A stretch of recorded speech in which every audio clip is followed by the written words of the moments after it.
विरोधक हे सत्ताधाऱ्यांच्या विरोधामध्ये विधान भवनाच्या पायऱ्यांवरती विरोध दर्शवत असतात, निदर्शने करतात, आंदोलन करत असतात. महाराष्ट्र गीत आणि वंदे मातरम या गीताला 150 वर्ष पूर्ण झाल्याबद्दल सभागृहामध्ये स्टँडिंग ओवेशन देण्यात आलं आणि सर्व सभागृहांनी इतिहासामध्ये पहिल्यांदा सर्व आमदारांनी हे गीत गायलेलं आहे. खरं तर 75,000 कोटींच्या पुरवण्या मागण्या आज राज्याचे उपमुख्यमंत्री अजित पवार यांनी सभागृहाच्या पटलावर ठेवलेल्या आहेत. नमस्कार, मी प्रशांत गोडसे आणि आपण पाहत आहात लेट्सअप मराठी.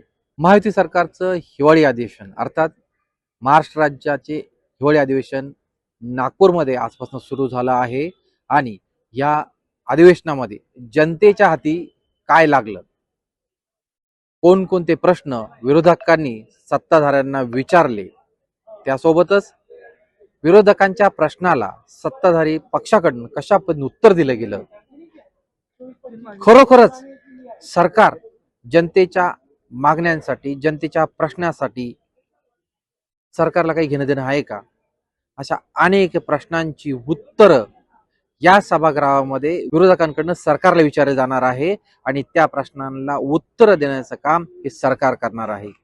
आणि यातून मग कशा प्रकारे जनतेच्या हाती काय लागणार ह्या हिवाळी अधिवेशनामधनं ते समोर येणार आहे.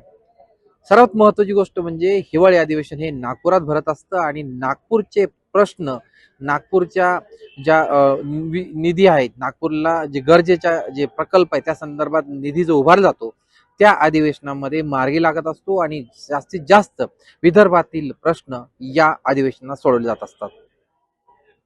आजच्या अधिवेशनाचा विचार जर केला तर आतापर्यंत म्हणजे हिवाळी अधिवेशन असो किंवा अर्थसंकल्पीय असो किंवा अधिवेशन असो, या सर्व अधिवेशनांचा जर विचार केला तर इतिहासामध्ये पहिल्यांदा नागपूरच्या हिवाळी अधिवेशनामध्ये विरोधी पक्ष नेतेपदी कोणीही विराजमान नाही. विधानसभेचे विरोधी पक्ष नेतेपद रिक्त आहेत, त्यासोबतच विधान परिषदेचे देखील विरोधी पक्ष नेते होते, त्यांचा कार्यकाळ संपलेला, म्हणजे विरोधी पक्षाविना हे अधिवेशन पार पाडेल अशा पद्धतीचे संकेत आहे.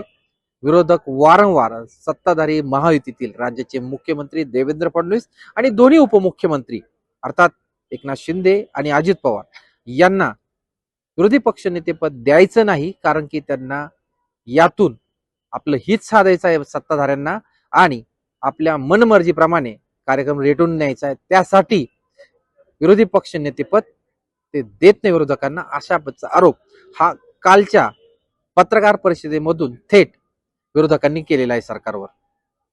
खर तर सकाळी आपण जर बघितलं असेल तर परंपरा म्हणतो आपण त्याला, म्हणजे ऑफ द रेकॉर्ड म्हटलं तरी चालेल, अलिखित विरोधक हे सत्ताधाऱ्यांच्या विरोधामध्ये विधान भवनाच्या पायऱ्यांवरती विरोध दर्शवत असतात, निदर्शने करतात, आंदोलन करत असतात.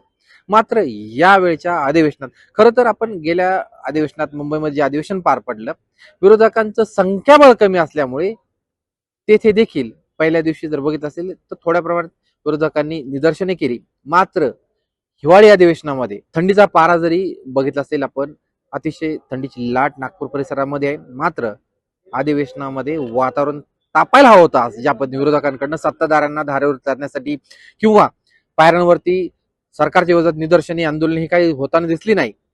आणि आजचा खरं म्हणजे आज जर बघितलं असेल तर शोक प्रस्ताव होता आणि पुरवण्या मागण्याच्या आजच्या आज महत्वाच्या दोन गोष्टी या सभागृहाच्या पटलावर असणार होत्या.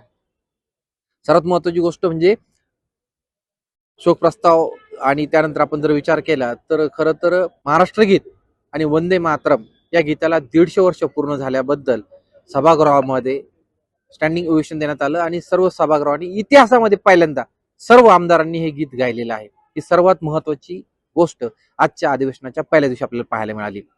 खरं तर 75,000 कोटींच्या पुरवण्या मागण्या आज राज्याचे उपमुख्यमंत्री अजित पवार यांनी सभागृहाच्या पटलावर ठेवलेल्या आहे. यामध्ये जर आपण जर विचार केला तर या मागण्यांमध्ये सर्वात महत्वाचे घटक काय असेल तर यावरती आपण एक नजर टाकूया. पूरग्रस्त शेतकऱ्यांसाठी 15,000 कोटी रुपयाची मागणी यामध्ये नमूद करण्यात आली आहे. कृषी पंप, यंत्रमाग, वस्त्र उद्योग ग्राहकांसाठी 9,250 कोटींची मागणी यात करण्यात आली आहे. लाडक्या बहिणींसाठी लाडकी बहीण ही योजना बंद होईल का, लाभार्थी बहिणी त्या कमी होतील का, यावरती विरोधकांकडनं सरकारला टार्गेट केलं जात आहे आणि त्याच अनुषंगाने 6,103 कोटींची मागणी या पुरवण्या मागण्यात करण्यात आली आहे. कुंभमेळ्यासाठी 3,000 कोटी रुपयांची मागणी यात सादर करण्यात आली आहे. एसटी महामंडळाच्या मदतीसाठी परिवहन विभागाला 2008 कोटींची देखील यामध्ये मागणी करण्यात आली आहे. महसूल वन विभागाकडून सर्वाधिक मागणी यात नमूद करण्यात आली आहे. खरं तर आपण विचार केला तर महत्वाची गोष्ट अशी पाहायला मिळाली आपल्याला, दोन्ही सभागृहांचा आपण जर विचार केला तर विधानसभेमध्ये माजी प्रदेशाध्यक्ष काँग्रेसचे आमदार नाना पटोले यांनी सभागृहाचं कामकाज वाढवून द्यावं अशा पद्धतीने मागणी केली होती. मात्र ते विधानसभा अध्यक्ष राहुल नार्वेकर यांनी तो त्यांचा प्रस्ताव फेटाळला. यावेळेस मुख्यमंत्री देवेंद्र फडणवीस यांनी त्यांना मधी सांगितलं की ज्यावेळेस महाविकास आघाडीचं सरकार होतं तेव्हा तुमच्या मुख्यमंत्र्यांनी किती वेळ अधिवेशन घेतलं, त्याचा कार्यकाळाचा जर विचार केला तर आम्ही घेतलेल्या कार्यकाळात त्याचा काही पटीने जास्त, असं देखील त्यांनी स्पेशली तो मेन्शन केला होता. त्यासोबतच आपण विधान परिषदेचा जर विचार केला त्या सभागृहामध्ये देखील एक पाहायला मिळालं की इंडिगो फ्लाइट्स ज्या कॅन्सल झाल्या त्यामुळे अनेक आमदारांना, हिवाळी अधिवेशनासाठी येणाऱ्या अनेक प्रमुखांना, पत्रकार असो किंवा महत्वाच्या पदाधिकाऱ्यांना खूपच अडचण भासली होती. त्यातल्याच मंत्र्यांची देखील, आमदारांची देखील धावपळ पाहायला मिळाली. अनेक आमदार, मंत्री हे थेट स्वतःच्या कारणे नागपूरकडे आले होते आणि त्याच्यात काही आमदारांना प्रायव्हेट जेटच्या माध्यमातून ते नागपूरला आले होते.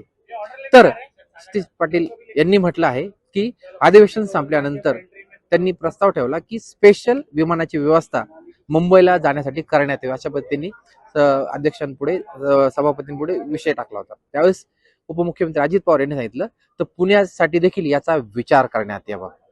खरं तर आजचा दिवस हा जर बघितला तर आजच्या दिवशी 75,000 कोटींची पुरवण्या मागण्या ज्या सादर करण्यात आल्या आहे त्यामध्ये आजच्या दिवशी त्या मागण्याच्या माध्यमातून जनतेच्या हाती काय मिळणार आहे हे येत्या दिवसात समोर येणारच आहे. मात्र आजचा दिवस हा जर बघितला असेल, नागपूरचं वातावरण जरी थंड असलं पण सभागृहातलं वातावरण हे खेळीमेळच आपल्याला पाहायला मिळालं. अशाच प्रकारच्या अधिवेशनातील दररोजच्या घडामोडी, अपडेट, सत्ताधाऱ्यांनी विरोधकांना काय म्हटलं, विरोधकांनी सत्ताधाऱ्यांना काय म्हटलं, या सर्व घडामोडींचा इत्थंभूत माहिती लेट्स अप मराठीच्या माध्यमातून आम्ही समोर घेऊन येणार आहोत.